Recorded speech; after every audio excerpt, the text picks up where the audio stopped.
Assalamu alaikum wa rahmatullahi wa barakatuh. Hürmetli Huzur TV tamaşaçıları. Elhamdülillahi Rabbil alamin. Şirattагы имамнан сорык тапшырын башлап җибәрәбез.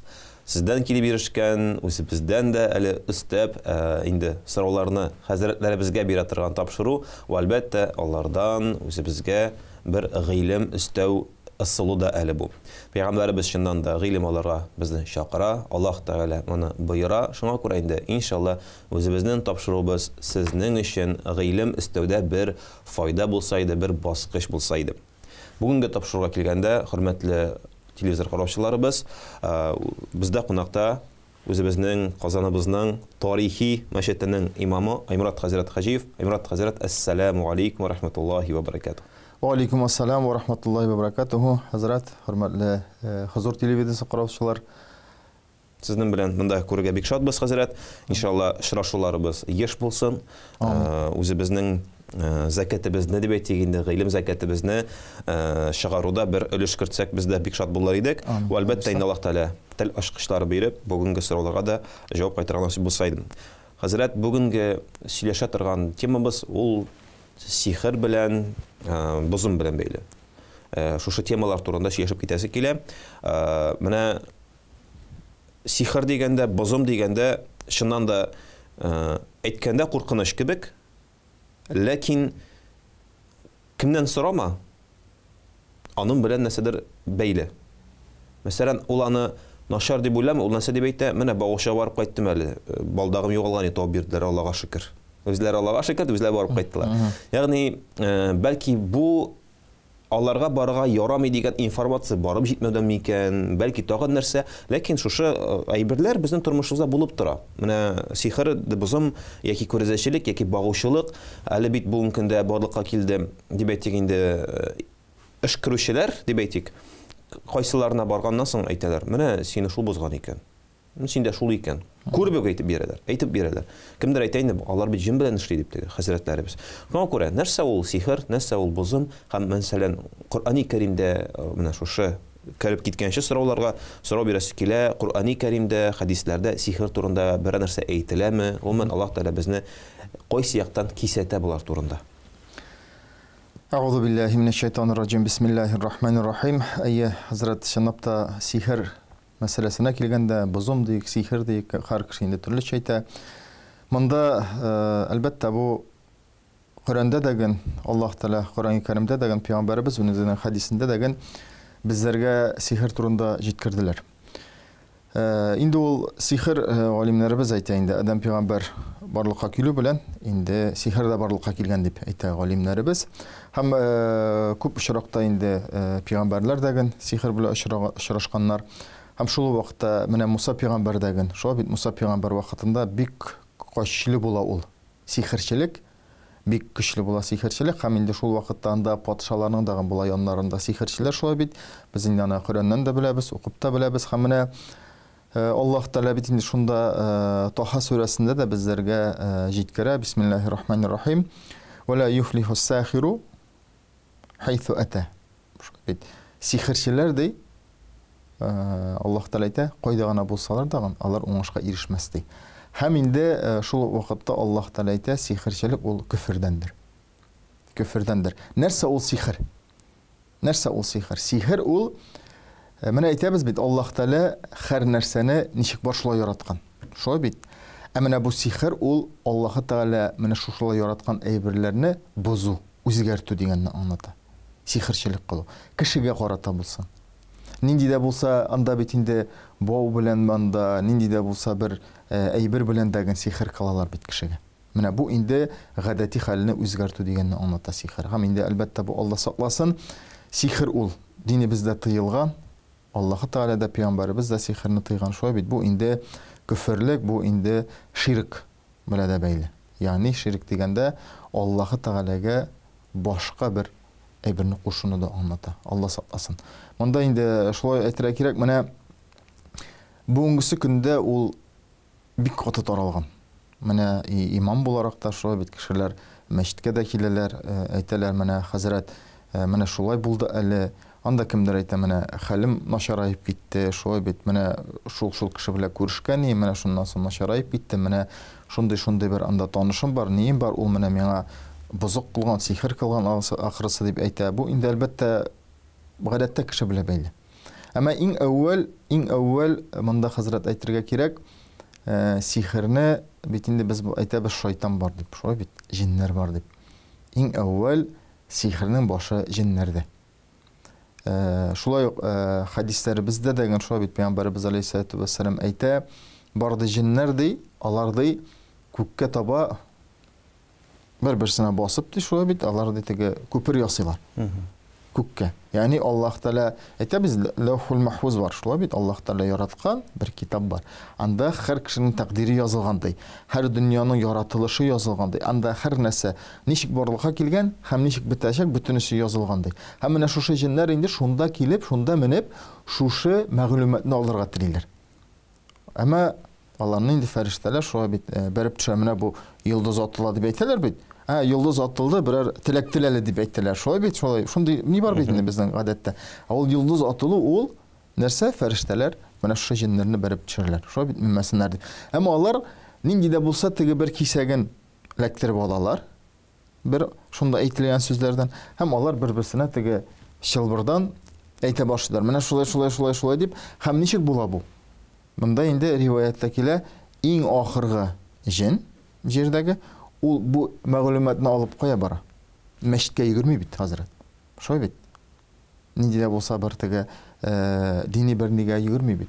Кемгә бара? Сихерчегә бара. Сихерче? Ул нәрсә сихерче шушы мәгълүматны ала дагы? Шуның белән инде нәрсә дә булса, менә мин сиңа әйдәле, менә мин сиңа киләчәгеңне күрсәтәм.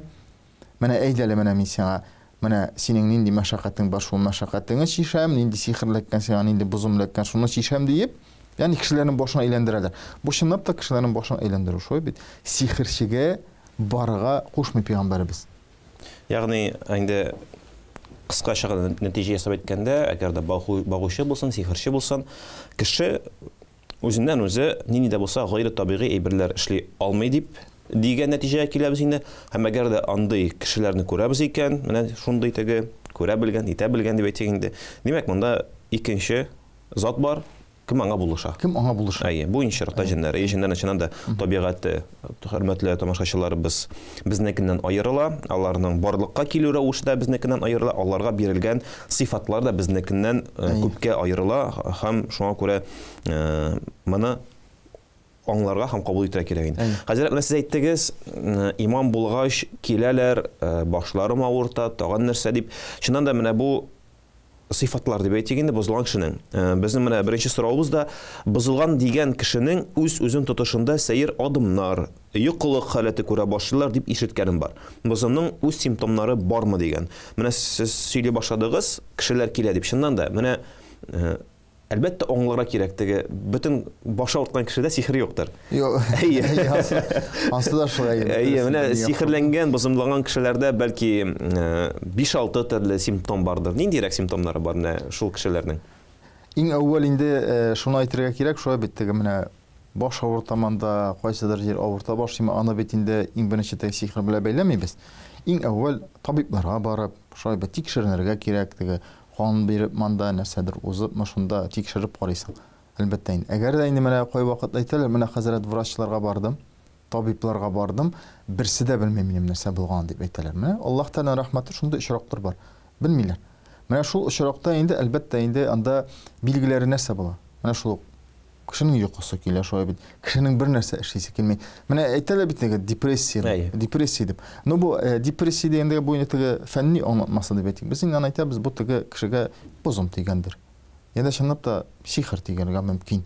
Бәлки күз тидергәннәрдер, караганнар да кемдер күз тидергәндер, алай да булырга мөмкин. Бу гадәттә менә сабый балаларда була, шулай бит күз тию. Менә зарланалар хәзрәт, менә балам йоклый алмый, төнлә саташып уяна ди, тегесе дә кычкыра ди, бакыра ди. Бу әлбәттә инде балага теге күз тисә, берәсен итеп караса, бисмилласын сыкланып карамый икән, субханалла, машалла дип карамыйсың икән, шулай бит күз тия. Әтияни дә балага күз тидерә бит. ишракта әтияни сүзләрне. Ишракта әтияни сүзенә үзе тидерә балага түгел, буны хысыкланып карый. Менә тәпири башлады булай дип, субханалла дип әйтми бит ул. Менә маладис дип әйтеп куя, шундый бер сүз бар, теге маладис, афарин дип әйтә ул бит. Алхамдулилла менә тәпири башлады. Субханалла менә анда үзе ашый башлады дип әйтми. Менә шулар авышты да теге балага күстия. Һәм инде бу ишракта инде монда билгеләре шулай менә әйтәм бит.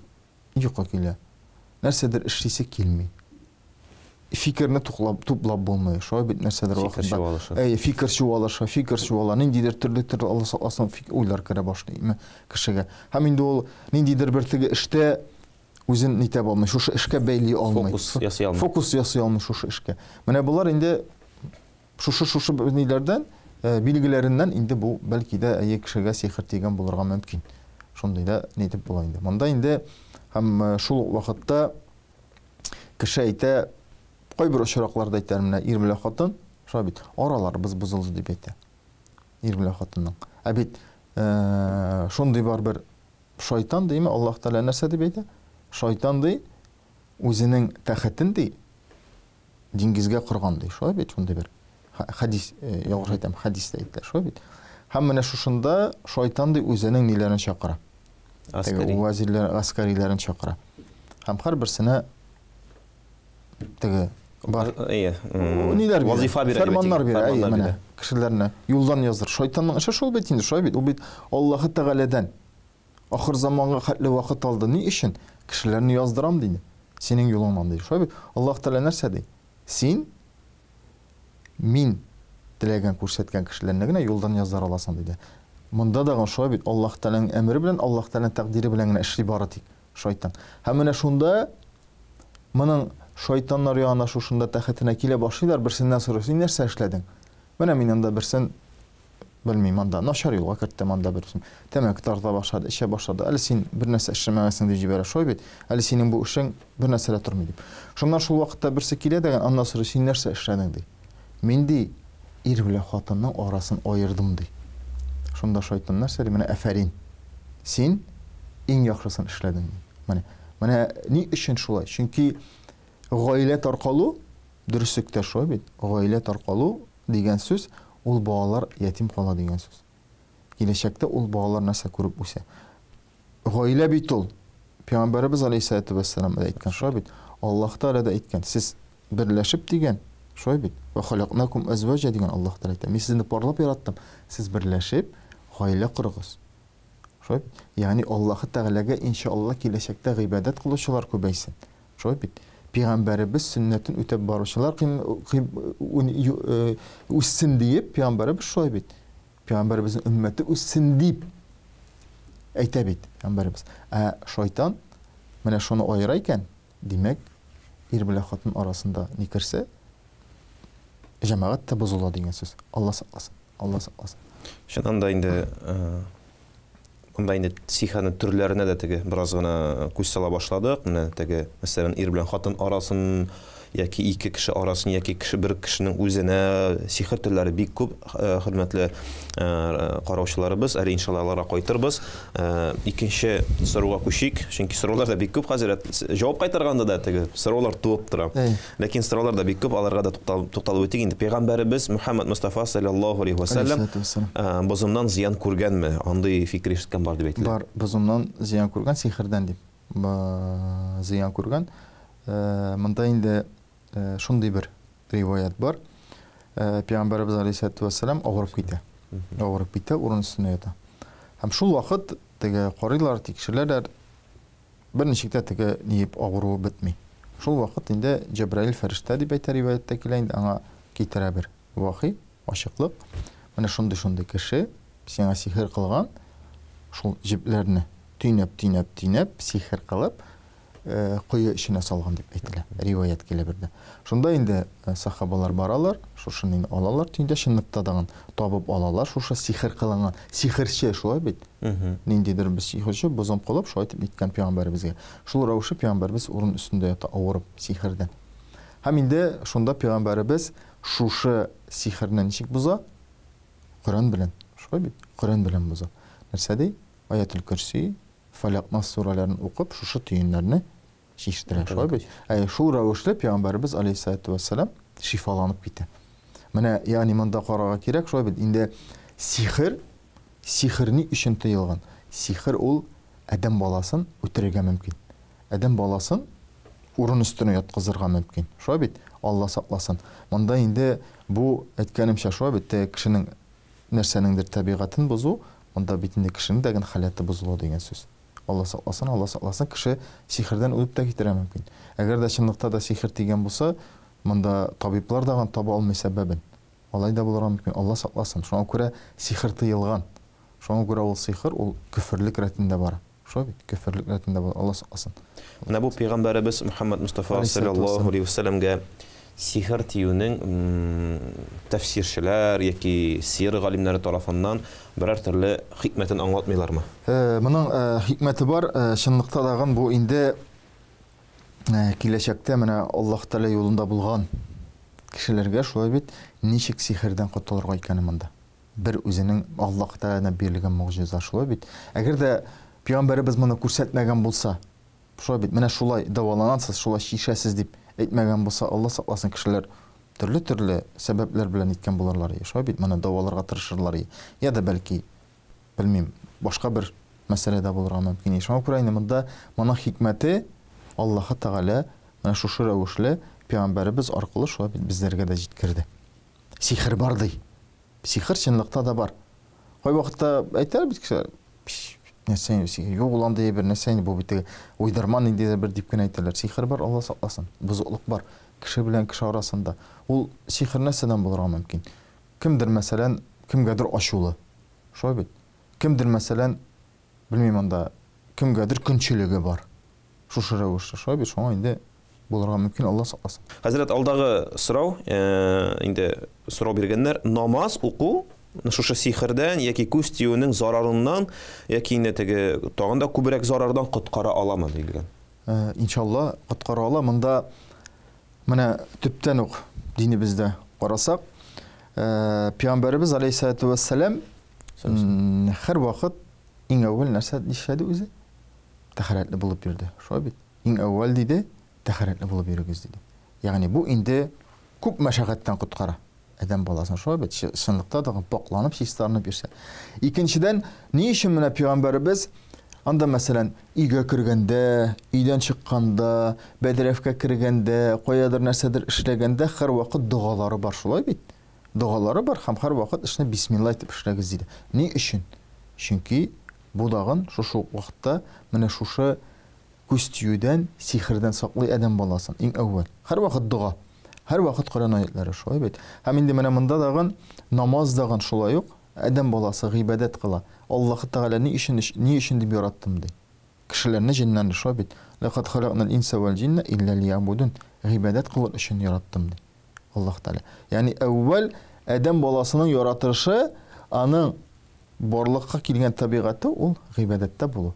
Һәм менә шушы гыйбадәтен үти икән, Аллаһ Тәгаләгә якын икән адәм баласы, Аллаһ Тәгаләне үзе саклый, шулай бит.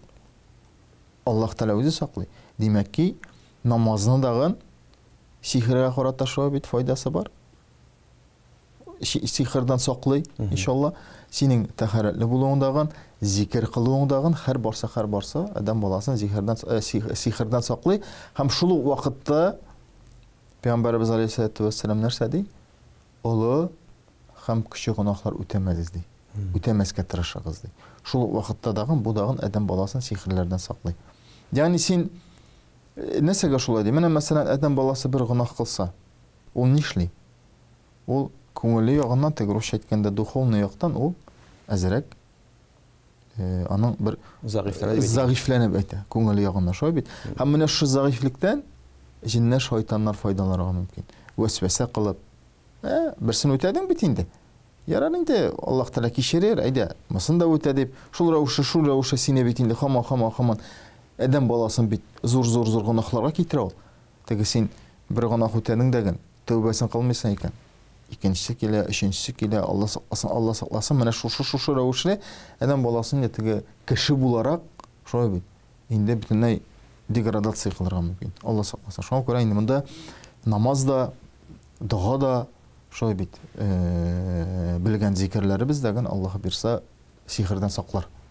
Монда инде Сихер турында гына түгел, менә сез әйткән гөнаһ мәсьәләсендә дә бераз тукталып үтәсе килә. Ник дигәндә кызыклы фикер әйтелде сезнең тарафтан, кеше беренчесен кылганда гына теге уйлап тора, икеләнеп тора дип әйтик инде. Икенчесен кылганда, өченчесен кылганда гади бер гамәлгә әверелә бара. Һәм менә шушы әйбер сез әйттегез, менә кешелектән деградация кешелек сыйфатыннан ничектер теге киткән кебек инде.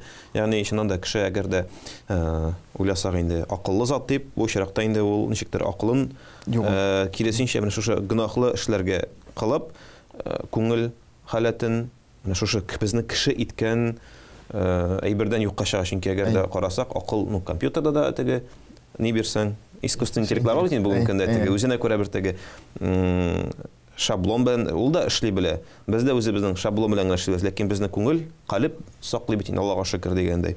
Менә бу күңелнең бетүе, зәгыйфләнүе чыннан да бәла казаларга юл ача, сихергә юл ача. Оман теге инде кеше кими башлый, бүтән әйбердән, хәтта ки гыйбадәтләре кими башлый. Һәм инде менә әлбәттә бүтән әйбергә юл ача.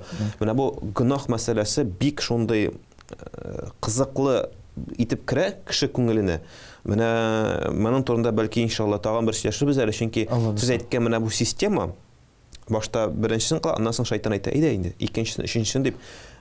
Чынлыкта без моны үзебез дә аңламыйча кылына торган әйберләр. Бәлки менә моның турында тирәнтен бер сөйләшербез әле, тагын бер тапшыруларда иншалла хәзрәт. Без сезне чакырып калабыз. Хөрмәтле тамашачыларыбыз, исегезгә төшерәбез, эфирда имамның сырык тапшыру бара. Бүген бездә кунакта үзебезнең Мәрҗани мәчетебезнең имамы Аймурат хәзрәт Хаҗиев. Аймурат хәзрәт, алдагы сорау: кеше рәнҗеше төшү сихердән аерыламы? Бу башка нәрсәме? Чөнки кеше рәнҗеше дигән әйбер бар, чыннан да?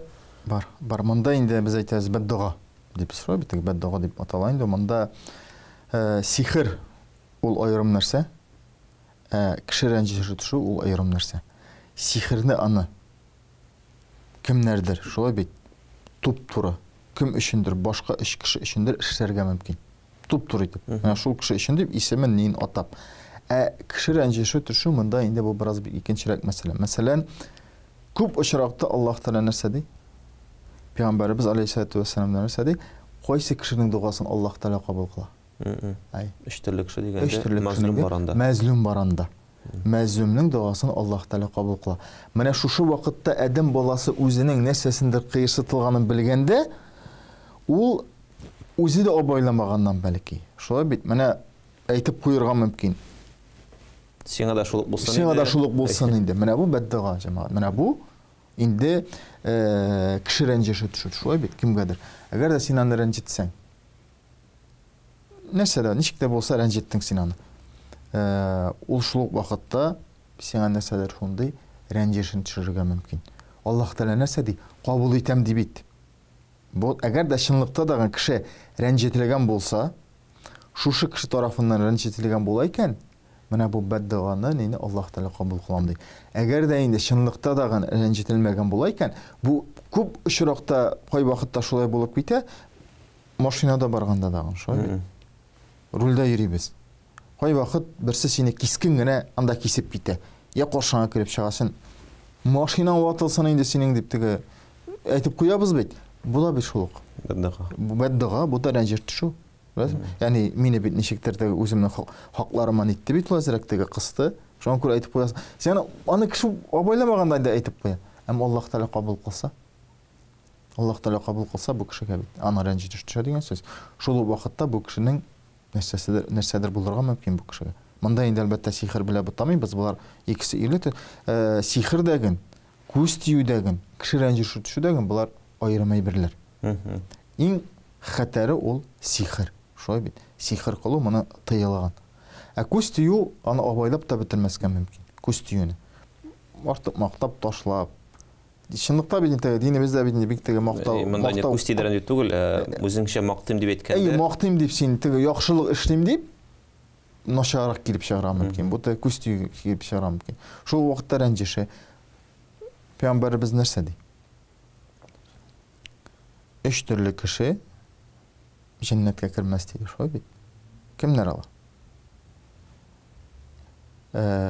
Туганнары, якыннары белән туганлык җепсенен өзүчеләр шулай бит. Сихер кылучылар, бозом кылучылар. Һәм инде анда тагы берсе онытып җибәрдем. Аллаһ Тәгаләгә ширк кылучылар. Менә булар җәннәткә кермәс, җәһәннәмдә булыр дип Пәйгамбәрбез алейһиссәләту вассалам әйтеп калдырган. Һәм шул вакытта менә монда туганлык җепселәрен өзү дигәндә шулай бит. Әти әнинең рәнҗешеннән сакланырга кирәк. Бүгенге көндә яшьләргә, балаларга шулай бит. Бик теге ваемсыз карарга мөмкиннәр әти әни хакына. Бу бит Аллаһ Тәгалә бит шулай бит әйтеп куйган.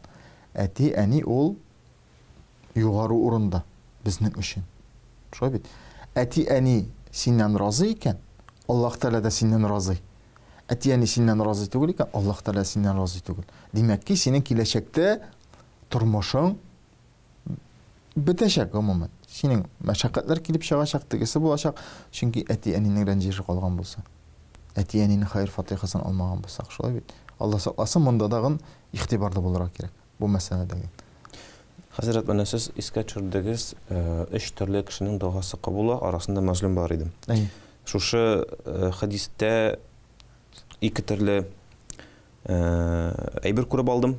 Теге момент дип әйтгәндә, мин аңлатып карарга тырышам. Дөрес булса, теге расларсыз, дөрес булса аңлатып китерсез әле. Мәзлум кешенең дуасы кабул була дигән әйбердә 2 төрле юнәлеш әйтеп була. Беренчесе Пәйгамбәребезнең үзенә күрә бер кисәтүе. Теге сак бул, бәддәга кылудан, чөнки синең дуаң кабул була дигән. Бу бер ки теге менә синең дуаң кабул була шатлан түгел, теге рәхәтләндереп кал түгел. Бәлки бу бер төрле кисәтүдер. Чөнки бер яктан караганда әти әнинең баласына карата дигән өлеш тә бар бит бу хадистә. Кабул була. Бәлки бу шарты шатлыклы хәбәрдер. Икенче яктан менә мәзлумның дуасы кабул була. Һәм мәзлум бит ул менә теге эффект состояние дип әйтгән шундый халаты, һәм ялгыш кына мәсәл әйтмешли, бәддәга, ошоңда бәддәга дип атала, дуга түгел, менә теге начар дуга. Бу бер яктан караганда теге сак бул, үзеңне контрольдә тот, ачуланма, сак бул, син дуаң кабул була дигән беренче момент. Икенче момент, бәлки бу инде кеше менә хәтта ки син мәзлум булсаң да шатлан, ул вакытта син дуга кыла аласың, һәм син дуаң кабул була. Кыл башка төрле изге дуга, менә ул якны карап була бит.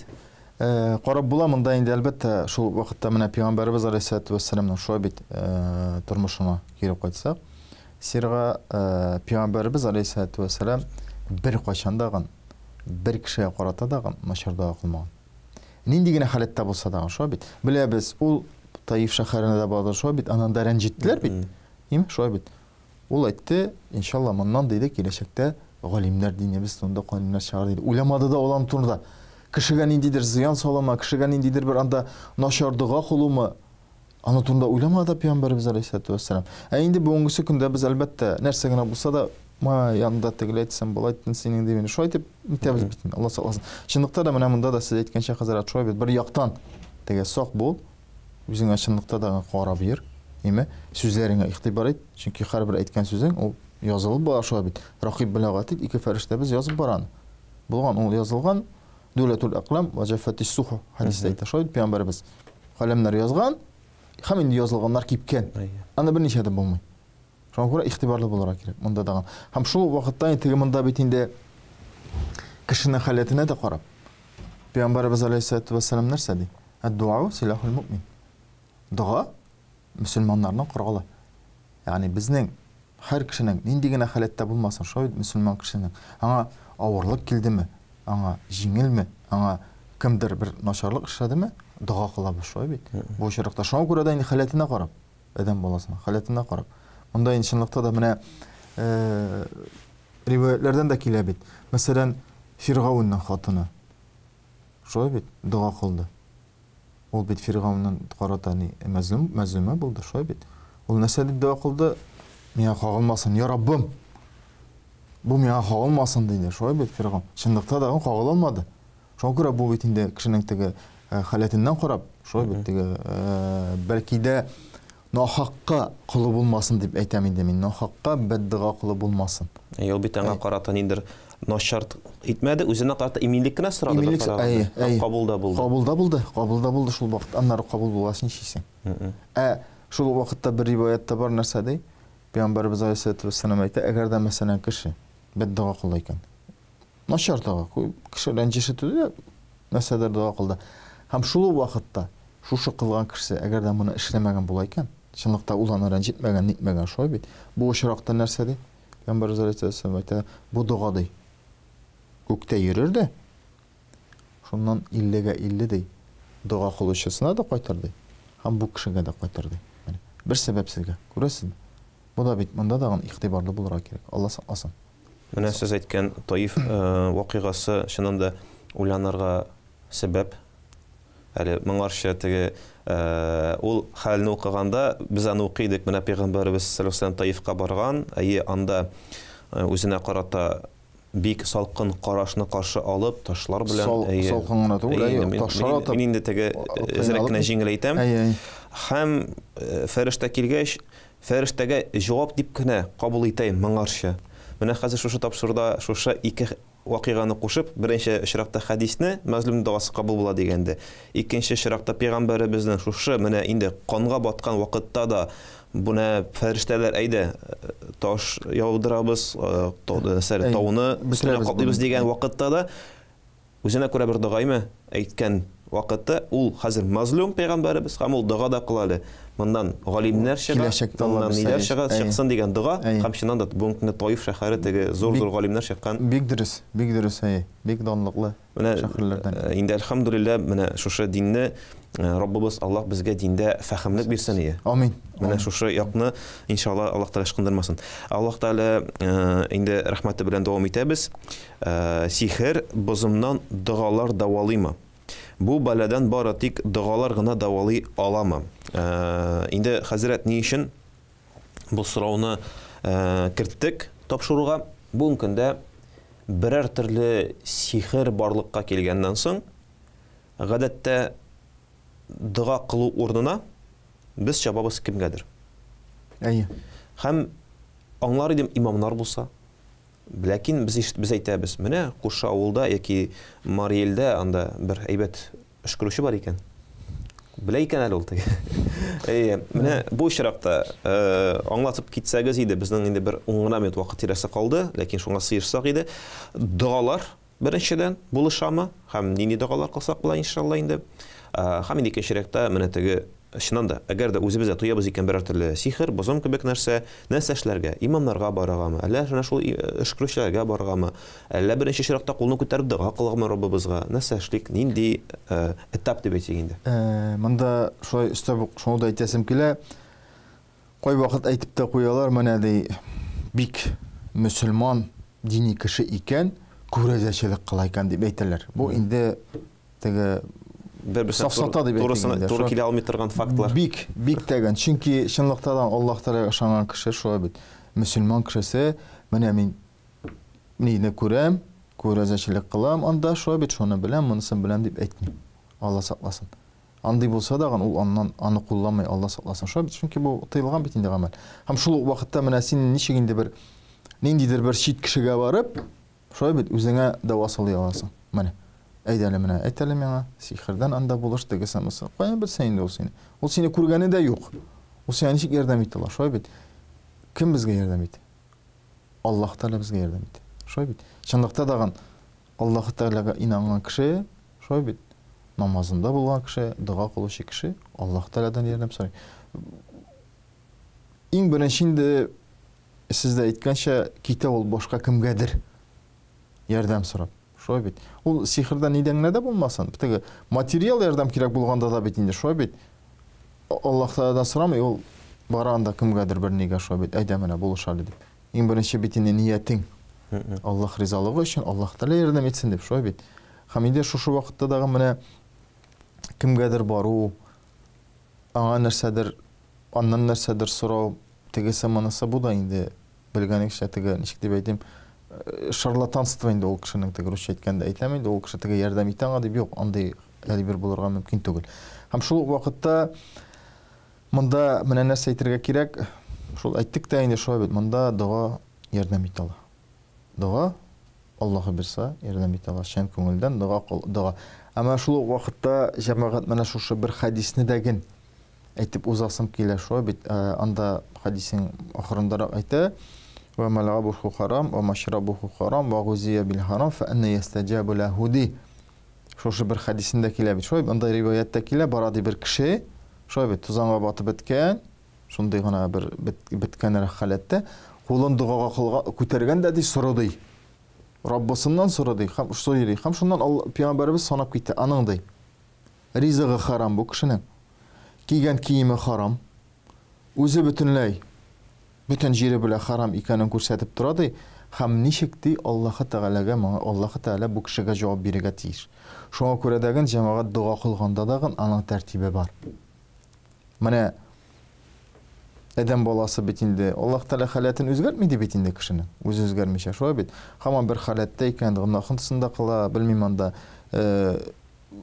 хәмерен дә эчеп куя, тәмәкесен дә тарта, шулай бит зина да кылып йөри, Алла сакласын. Әмма шул вакытта Аллаһ Тәгаләдән сорый: "Я Раббым, менә миңа бузык тигән, миңа сихер тигән, ярдәм ит әле" ди. Ничек инде бу очракта Аллаһ Тәгалә ярдәм итсен? Шулай бит, мондый кешегә. Ничек Аллаһ Тәгалә ярдәм итәргә тиеш? Шуңа күрә иң бер әүвәл чынлыкта да дуга ярдәм итүне тели икән. Күңеле чиста булсын, гамәлләре чиста булсын, шулай бит. Кигән киеме хәләл чиста булсын, ашаган ризыгы да хәләл чиста булсын. Шулай бит. Менә шул вакытта Аллаһ Тәгалә дугаларыбызга җавабын бирә башлар. Чөнки күп очракта әйтәләр: "Менә хәзрәт, менә мин дуга кылдым бит. Менә мин сорадым. Ничек менә миңа юк." Менә шул вакытта да шул нидә кирәк аңа, менә шул секунд эчендә кирәк аңа. Аллаһ Тәгаләнең кануннары Алла эшләми бу дөньяда. Шулай бит. Аллаһ Тәгаләнең кануннары бу Алла эшләми. Иң әүвәл менә Пәйгамбәрбез алейһиссалату вассалам да шулай бит карасак, аның тормыш юлынан да карасак, ул бит субханалла машалла. Чынлыкта да үрнәк. Усватун хасана ди Аллаһ Тәгалә Коръәндә әйтә, шулай бит. Фи расулиллаһи усватун хасана. Аллаһ Тәгаләнең илчесендә һәр бер кешегә ди үрнәк бар ди. Шундый яхшы үрнәк бар ди чынлыкта да. Әгәр дә син бу дөньяда сихердән дә сакланам дисәң, бозымнан да сакланым дисәң, шулай бит.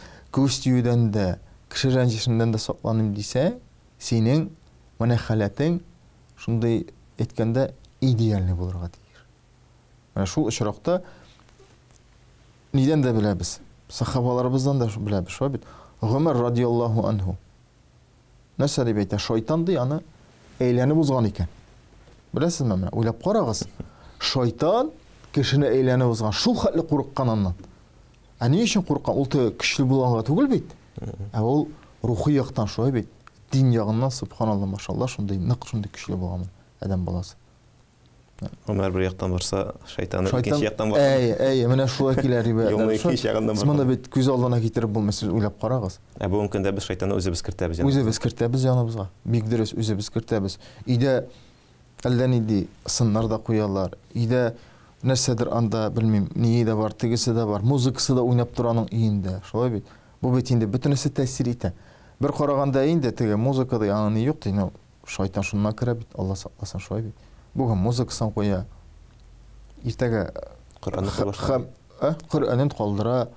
Иртәгә икенче көнне хәмерен алып куя. Өченче көнне әйдәл дип бер кызны алып күрергә мөмкин, Алла сакласын, зина кылырга мөмкин. Менә әйткәнемчә, шул дәвам итә ул. Бәлки генә берсен эшләде, ул анда зирәк күңелен итеп алды, ойгына ахшарым тегесемесе. Әгәр дә ул акылына керми икән, ул аны дәвам итә. Икенчесендә, өченчесендә ул инде аны сизми башлый. Шул вакытта Аллаһ Тәгалә нәрсә ди? Хатамаллаху аля кулубихим. Шулай бит. Йөрәгенә ди мөһер сугады. Ни өчен? Чөнки менә шушы йөрәге аны гынахлар белән капланып бетте. Ул тәүбә кылмады, ул Аллаһ Тәгаләгә нитмәде. Аллаһ Тәгаләдән сорамады, шулай бит. Шушы рәвеш аны йөрәге капланды да, Алла сакласын, һәм инде ул һәр нәрсә өчен теге загыйф, күңеле белән дә загыйф, шулай бит, тәне белән дә загыйф. Һәм инде аңа бөтен нәрсә тәэсир итә ала. Сихер дә тәэсир итә ала ул кешегә, бозым да тәэсир итә ала ул кешегә, шулай бит. Күз тиюдә һәм башкасы, Алла сакласын, Алла сакласын. Кәллә рана аля кулубихим ма кан яксибун. Шуннан да безнең йөрәкләребез үзебез гел касып иткән әйбер белән генә иткән дә, шуңа күрә инде Аллаһ Тәгалә күңелләребезне аңа карата, йөрәкләребезне аңа карата, аның тарафына бурылган, аның дине тарафына бурылган дип ясайды. Инде кем әйтмешли менә шундый сүзләр бар бит әле. Акча ул кесәдә булырга тиеш, йөрәктә түгел дип. Шуның кебек йөрәгебездә дин булса иде, хөрмәтле тамашачыларыбыз, кулларыбыз эшләргә тиеш, теге инде йөрәкләребез менә Аллаһның диненә бурылган булса иде, я муқаллибал кулуб саббит қалби аля диник, иншалла. Һәрберебезгә хәзрәт монда менә бүген килеп, шушындый авыр теманы, шулай җиңел итеп аңлатканыгыз өчен ва әлбәттә менә кисәткәнегез өчен Аллаһның разые булсын. Әле сораулар күп калды. Менә сорауларны биргәндә дә тагын бер сорау туып кына тора. Шуңа күрә инде иншалла тагын бер күрешүләр насыйп булсын сезгә. Амин, Алла берсә. Монда килгәнегез өчен Аллаһның рәхмәте булсын. Сау булашабыз. Ассалам. Бик зур рәхмәт үзегезгә дә чакыруыгызга да. Ва алейкум ассалам. Бер-беребезне саклыйк һәм сакланып бирик. Амин. Амин. Хөрмәтле Хозур ТВ тамашачылары, эфирда имамның сырык тапшыруы иде. Исегезгә төшерәбез. Бүген бездә тарихи мәчетебезнең, Казарыбызның үзәгендә урнашкан Мәрҗани мәчетебезнең имамы Аймурат хәзрәт Хаҗиев иде. Инде Аллаһыбыз Аллаһ аңа да киләчәктә тагын да тирән гыйлемнәр алып шушында килеп безнең белән сезнең белән бүлешергә насыйп итсә иде. Инде бүгенгә сезнең белән сау булашабыз. Ассаламу алейкум ва рахматуллаһи ва баракатуһ.